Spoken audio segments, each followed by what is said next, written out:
Libur akhir pekan, nilai tukar rupiah kembali melemah ke level 16.600-an per dolar Amerika Serikat secara intraday di sepanjang perdagangan hari ini. Dikutip data Tartia hingga perdagangan Jumat siang tadi, rupiah melemah di 0,11% di level 16.609 per dolar Amerika.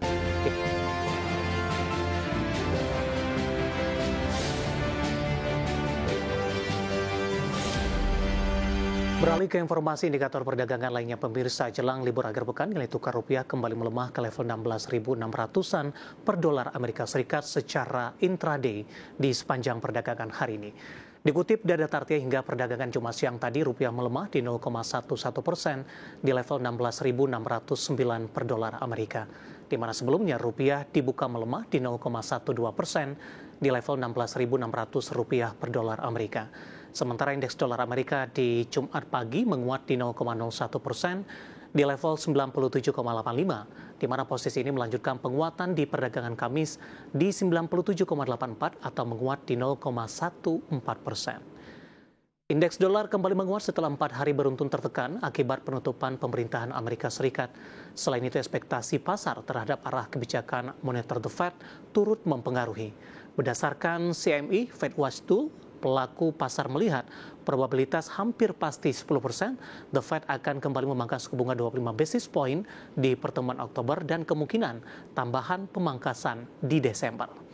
Kita akan coba update pergerakan nilai tukar rupiah terhadap sejumlah mata uang utama berikut ini. Tampaknya pembalikan arah terjadi, pemirsa, di mana nilai tukar rupiah terhadap dolar Amerika Serikat berbalik menguat cukup signifikan dan kembali meninggalkan level 16.600-an. Dapat Anda saksikan grafis di layar televisi Anda, pemirsa, pergerakan nilai tukar rupiah terhadap dolar Amerika Serikat di 16.585 rupiah, update sebelum penutupan, dan berdasarkan data RTI, penguatan cukup signifikan terjadi di penutupan di 0,37% di 16.530 rupiah per dolar Amerika. Kemudian terhadap euro di 19.520 rupiah, pound sterling di 22.272 rupiah, dan yen Jepang berada di level 112,36 rupiah. Informasi komoditas, harga batubara masih melanjutkan pelemahan di tengah masih lesunya permintaan. Harga emas akhirnya koreksi terdampak aksi profit taking usai menyentuh level tertinggi sepanjang masa. Sementara harga minyak naik tipis, namun masih dalam posisi harga dalam jalur pelemahan mingguan. Harga batubara masih melanjutkan pelemahan di tengah masih lesunya permintaan dari India. Permintaan batubara India menjelang periode perayaan Diwali justru melemah akibat musim hujan yang lebih panjang dari biasanya. Secara keseluruhan, skenario permintaan diperkirakan akan tetap lesu pada tahun fiskal 2025-2026. Merujuk Refinitiv, harga batubara di perdagangan Kamis waktu setempat melemah 0,28% di 107,5 dolar Amerika per ton. Dalam 3 hari beruntun, harga batubara turun 1,19%. Harga emas akhirnya koreksi terdampak aksi profit taking usai menyentuh level tertinggi sepanjang masa dan mematahkan kenaikan 5 hari beruntun. Di perdagangan Kamis, harga emas dunia turun 0,52% di level 3.845,71 dolar Amerika per troy ounce. Secara intraday, harga emas sempat menyentuh level tertinggi di 3.896,49 dolar. Secara intraday, harga emas sempat menyentuh level tertinggi di 3.896,49 dolar Amerika per troy ounce. Sementara di Jumat pagi, harga emas stagnan di 3.855,73 dolar Amerika per troy ounce. Meski demikian, harga emas diprediksi masih akan melaju ditopang ekspektasi pemangkasan lanjutan suku bunga The Fed, serta kekhawatiran atas dampak penutupan pemerintahan Amerika Serikat. Harga minyak dunia naik tipis di Jumat pagi waktu Asia setelah 4 sesi beruntun melemah dan masih berada di jalur penurunan mingguan terdalam sejak akhir Juni. Minyak Brent naik 0,3% ke 4,29 dolar Amerika per barrel.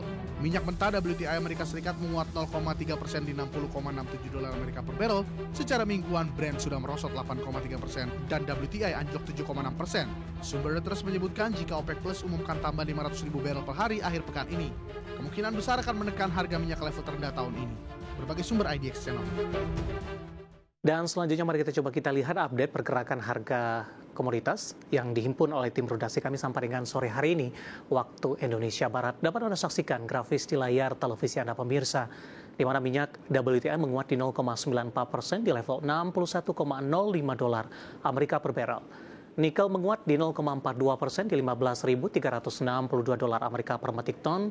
Emas juga masih menguat di 0,43% di level 3.884 dolar Amerika per troy ounce. Sementara CPO juga menguat di 0,13% di level 4.454 ringgit Malaysia per tonnya.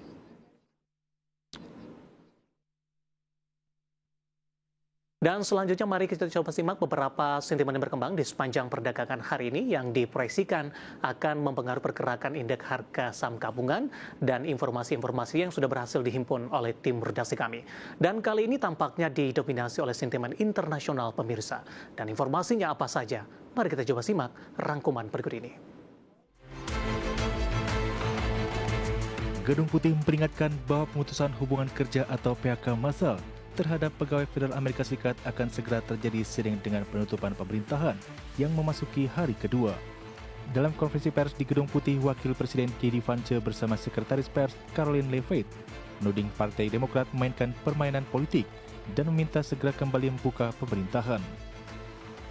Vance kembali menegaskan ancaman adanya PHK permanen terhadap pegawai federal dengan mensyaratkan PHK massal bisa terjadi sebelum akhir pekan. Melansir Reuters, Presiden Federal Reserve Bank of Dallas, Lori Logan menilai pemangkasan suku bunga bulan lalu sudah tepat, namun menegaskan The Fed perlu ekstra hati-hati agar inflasi tidak semakin sulit dikendalikan. Logan menekankan perlunya kehati-hatian dalam melakukan pemangkasan suku bunga dari posisi saat ini dan memastikan ketepatan kalibrasi kebijakan. Logan menambahkan dengan ekspektasi tarif impor dan tekanan lain yang mendorong inflasi sedikit lebih tinggi dalam beberapa bulan mendatang. Normalisasi kebijakan moneter akan berlangsung lebih lambat untuk memastikan inflasi benar-benar turun ke target 2%. Dana Moneter Internasional atau IMF melihat perekonomian global mulai melambat dengan inflasi bergerak variatif di sejumlah negara akibat tekanan tarif dan lemahnya permintaan ekspor. Melansir Reuters, juru bicara IMF Julie Kozek mengatakan perekonomian global masih menunjukkan ketahanan, namun mulai muncul tanda-tanda perlambatan secara global.